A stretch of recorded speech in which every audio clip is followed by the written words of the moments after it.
Ave Maria, cheia de graça, o Senhor é convosco. Bendita sois vós entre as mulheres e bendito é o fruto do vosso ventre, Jesus.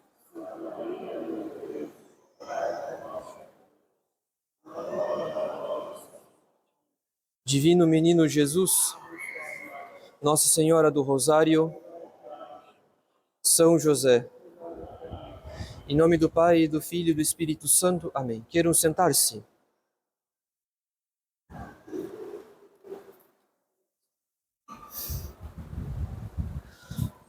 Vós vos despojastes do homem velho com as suas obras e vos revestistes do homem novo, daquele que se renova continuamente, avançando sempre na perfeição, para o conhecimento mais perfeito de Deus, segundo a imagem daquele que o criou.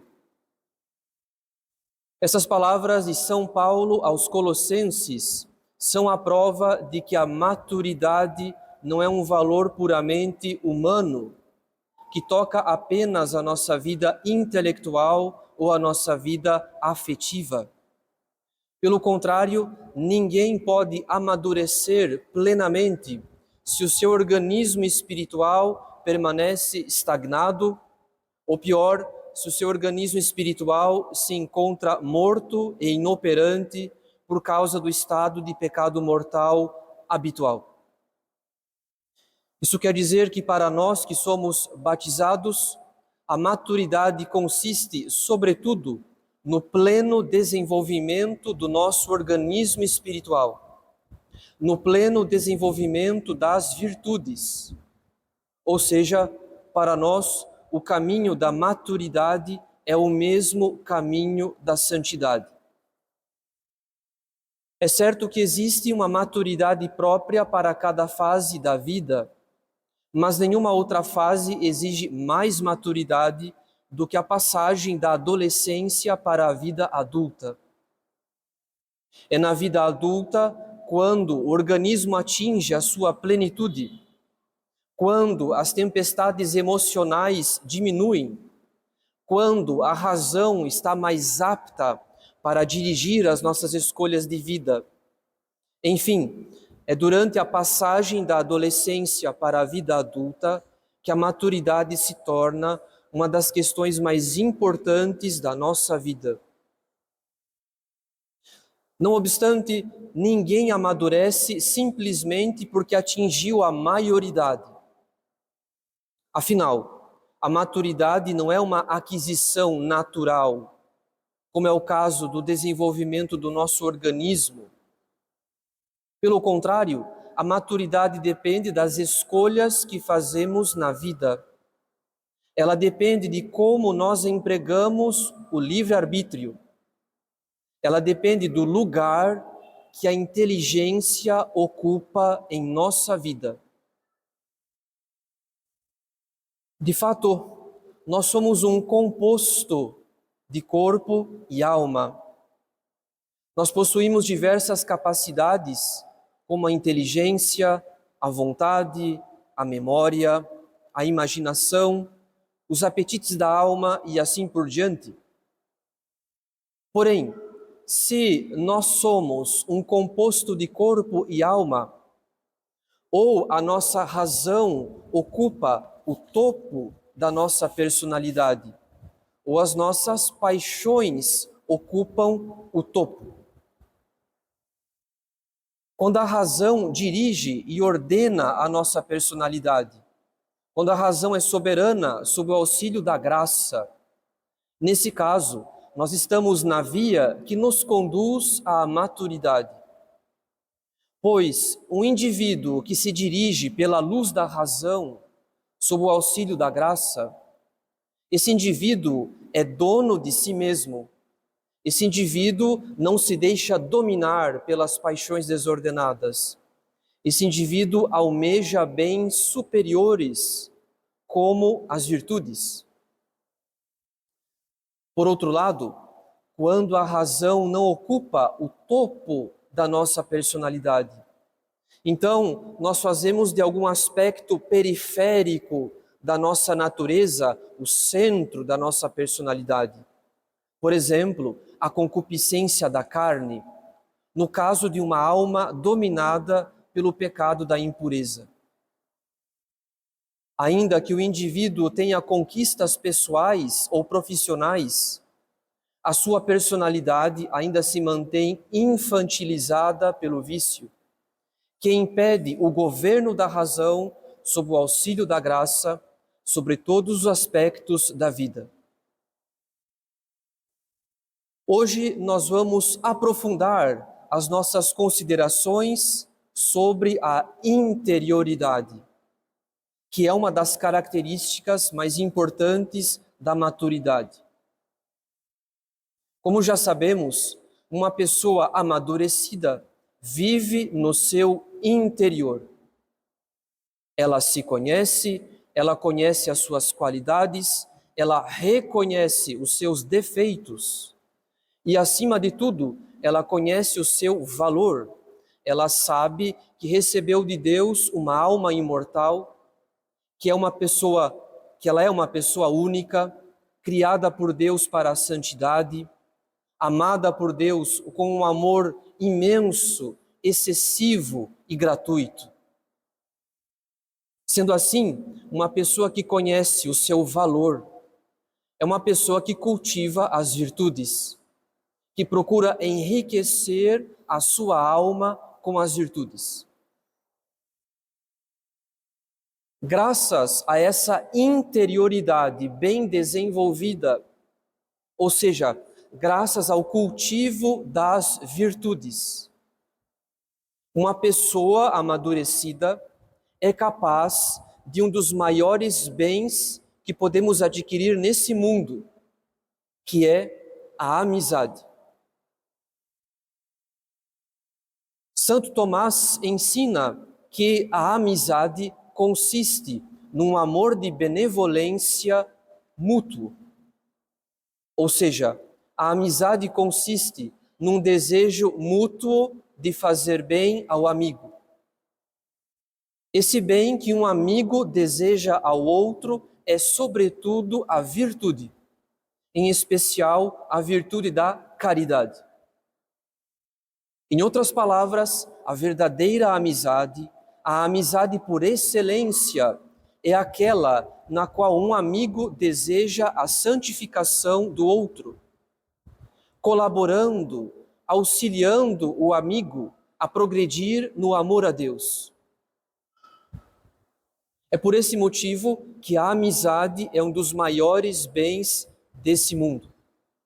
Porque o amigo verdadeiro é aquele que contribui para a perfeição da caridade do seu amigo. O que seria, por exemplo, de São Pedro sem São Paulo? O que seria de São Francisco de Sales sem Santa Joana de Chantal? O que seria de São João Bosco sem o seu amigo Luigi Comolo, que faleceu ainda jovem? Cada um desses santos cresceu ainda mais em santidade graças ao seu amigo. Um amigo verdadeiro é capaz de acrescentar um grau de glória na coroa de um santo na vida eterna. Porém, esse desejo mútuo de perfeição da caridade é possível apenas se os amigos são virtuosos, ou seja, se os amigos cultivam a própria interioridade, se eles procuram enriquecer a própria alma com a virtude.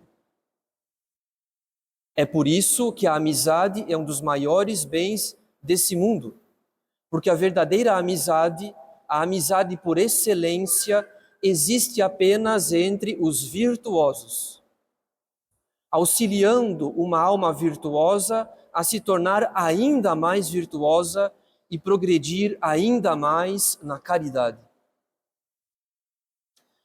Isso significa que a amizade por excelência, a verdadeira amizade, é um bem raro, difícil de encontrar, porque as almas virtuosas são raras.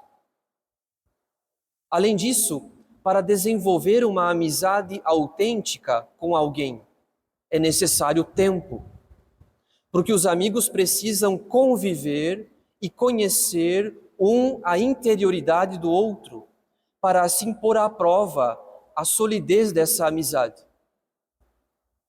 Então, se um amigo descobrisse, com o passar dos meses, que o outro amigo mente sobre a própria vida, tem uma língua dupla, ou que tem interesses meramente materiais na amizade, essa amizade não se sustentaria mais, porque o tempo mostrou que o outro amigo não é virtuoso e não procura a virtude na amizade.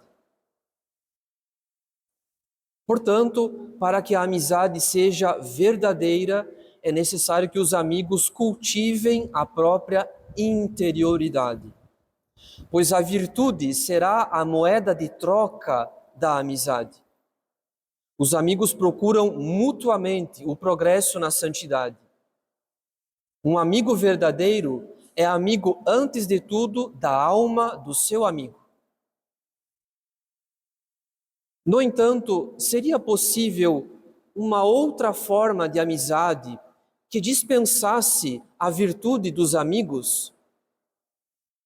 Por acaso os homens não poderiam se ajudar mutuamente em suas necessidades, mesmo quando não fossem virtuosos e mesmo quando não procurassem a virtude? Sim, é possível, mas essas seriam falsas amizades, ou seja, amizades fundadas em bens passageiros e enganadores. Uma forma de falsa amizade seria aquela fundada nos deleites sensíveis. Por exemplo, entre amigos que se encontram apenas para consumir álcool em excesso, frequentar ambientes péssimos, ouvir músicas péssimas e assim por diante. Como o bem deleitável é passageiro e como muitas vezes ele é procurado fora da ordem ditada pela nossa razão, a amizade fundada no deleitável costuma não durar muito. Ou melhor, ela dura enquanto os amigos estão dispostos a bancar esses eventos caros, que não agregam nada à nossa vida, apenas acrescentam culpa à nossa consciência. Outra forma de falsa amizade seria aquela fundada na utilidade.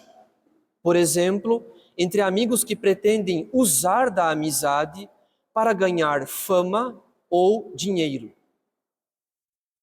Como a fama e o dinheiro costumam mais separar as pessoas do que uni-las, não tardará para que essa amizade se torne rivalidade ou até mesmo inimizade, quando um amigo se sentir apenas usado pelo outro. Portanto, caros fiéis, a amizade por excelência é a amizade fundada na virtude. Quanto mais virtuosos nós nos tornamos, mais nós estamos em condição de criar vínculos sólidos, vínculos profundos, vínculos autênticos com aquelas almas que vivem a mesma vida que nós vivemos, que cultivam a própria interioridade, como nós também procuramos cultivar a nossa.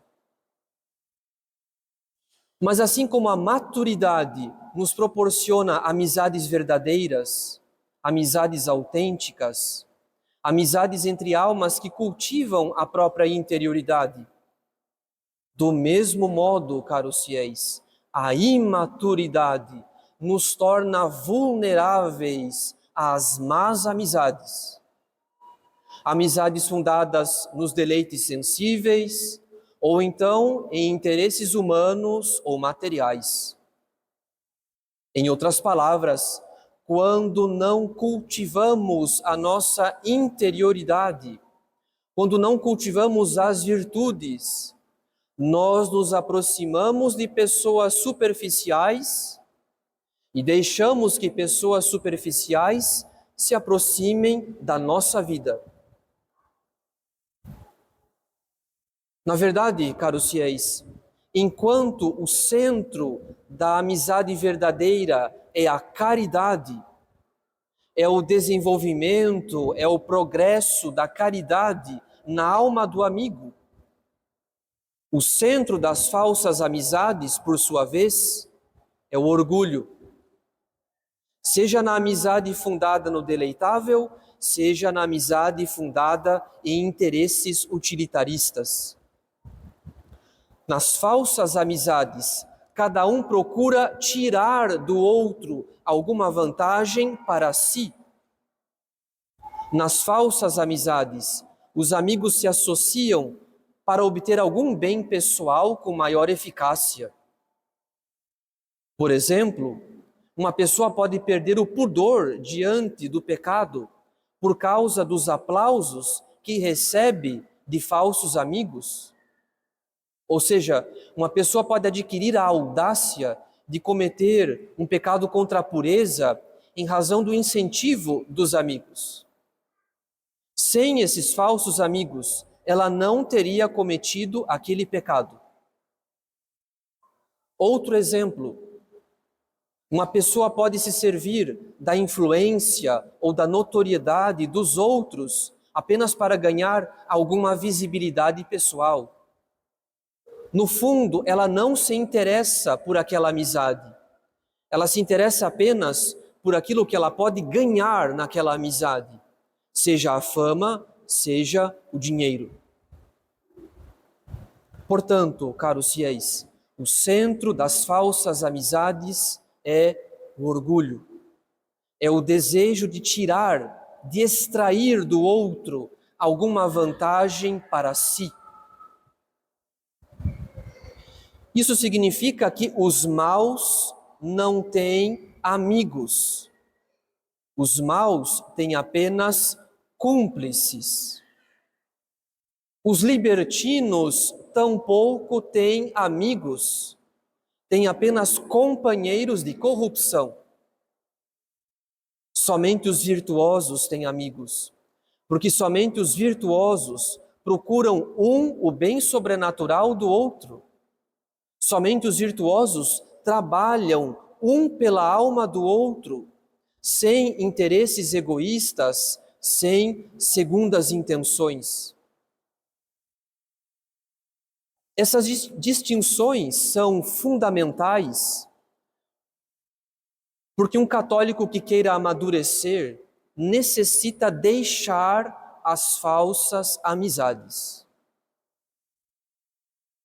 De fato, caros fiéis, aquelas pessoas que nos convidam para o pecado, ou que nós mesmos procuramos quando queremos cometer algum pecado, essas pessoas não são nossos amigos. E nós tampouco somos amigos dessas pessoas. São companheiros de corrupção, são sócios no pecado, mas não são nossos amigos, pois a amizade por excelência é aquela fundada na comunicação da virtude entre os amigos. Além disso, é próprio de uma pessoa imatura procurar ser amigo de todos, procurar receber a aprovação de todos, em todos os ambientes por onde passa, o tempo todo. Esse desejo de receber a aprovação, a validação de todos, é sinal de um apego desordenado a si mesmo. Ou seja, o imaturo não é constante no seu comportamento. Ele retrocede em seu comportamento quando percebe que naquele ambiente não vale a pena agir como católico, pois assim perderia a estima dos outros, se contrariasse o espírito do mundo. Mas por que o imaturo age assim, procurando agradar a todos em todos os ambientes? Muito simples. Como já sabemos, a amizade verdadeira é um bem raro, difícil de encontrar, porque as almas virtuosas são raras. Isso significa que uma pessoa amadurecida compreende que ela não pode ser amiga de todos, pois uma amizade verdadeira, uma amizade autêntica é um bem raro. Como diz o livro de Provérbios, um amigo fiel é uma poderosa proteção. Quem o achou descobriu um tesouro. Ora, um tesouro, por definição, é um bem raro, que não se encontra em qualquer lugar. Portanto, uma pessoa amadurecida sabe que ela deve ser caridosa com todos, que ela deve dar o bom exemplo em toda parte, porém, a amizade é um bem que se cultiva com poucas pessoas, a quem possamos confiar a nossa alma e comunicar a nossa interioridade. Então, a atitude de quem procura agradar a todos, ser amigo de todos, em todos os ambientes, é própria de uma alma superficial, uma alma de poucas convicções, de pouca interioridade, que procura fazer as pazes com o mundo, enquanto nosso Senhor disse no Evangelho: se fosseis do mundo, o mundo vos amaria como sendo seus. Como, porém, não sois do mundo, mas do mundo vos escolhi, por isso o mundo vos odeia. São palavras de nosso Senhor no Evangelho de São João. Portanto, caros fiéis, se quisermos amadurecer, nós precisamos deixar as falsas amizades. Ainda que sejamos obrigados a exercer a caridade, até mesmo com os nossos inimigos, por outro lado, nós não devemos cultivar amizades que, na verdade, não são amizades.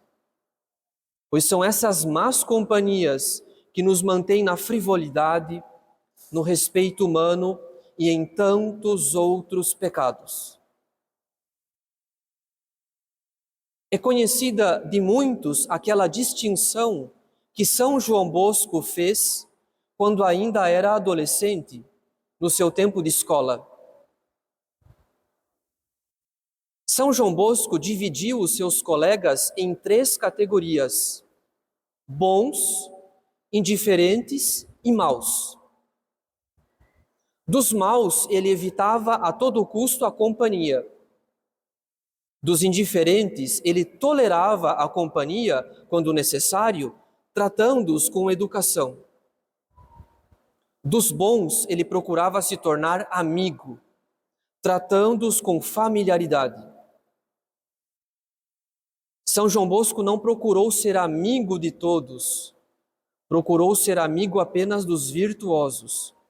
E os demais ele tratou com caridade, como pede a lei do Evangelho. Assim age uma pessoa amadurecida. Ela não procura agradar a todos. Somente uma pessoa superficial acredita que é capaz de agradar a todos, porque, na ausência de valores profundos, ela dificilmente entrará em conflito com alguém. Por fim, o que dizer das amizades que fazemos no apostolado católico, como é o caso da nossa capelania? Na verdade, assim como a virtude admite graus, do mesmo modo existem graus de amizade. Algumas mais profundas, outras menos profundas, ainda que todas estejam fundadas na virtude. Então, quanto mais virtude uma alma possui, quanto mais ela cultiva a sua interioridade, mais ela tem a oferecer ao seu amigo. E assim mais profunda e mais virtuosa será essa amizade. Por outro lado, quando o espírito mundano penetra um ambiente católico, nesse caso, vale o conselho de São João Bosco: evitar a todo custo a companhia dos maus, que nos dão maus conselhos e maus exemplos. tolerar a companhia dos indiferentes, ser caridoso para com os indiferentes e procurar apenas a amizade dos bons. Caridosos devemos ser com todos, mesmo com os inimigos. Caridosos devemos ser com todos sem distinção. Amigos, porém, somente com aqueles a quem possamos confiar a nossa alma e comunicar a nossa interioridade. Então, quem não for amigo da minha alma, não é meu amigo. Em nome do Pai, e do Filho, e do Espírito Santo. Amém.